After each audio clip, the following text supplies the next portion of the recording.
Join us on a scenic drive on the way to the heart of Northland, on State Highway 1 over the Brynderwen Hills, which we've just resurfaced. This stretch of road over the Brynderwens is part of the main route between Northland and Auckland.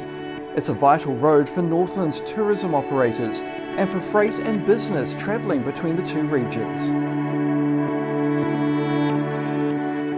The resurfacing we've just completed is the culmination of extensive work on the road after it was affected by severe weather in 2023. In 2024, we closed the road for a few months to make important repairs, with a plan to come back in late 2025 to give the road a final resurfacing. Now, over a recent weekend in November this year, roadworkers resurfaced the road, made improvements to the drainage and restored the passing lanes, making travel to and from Northland smoother.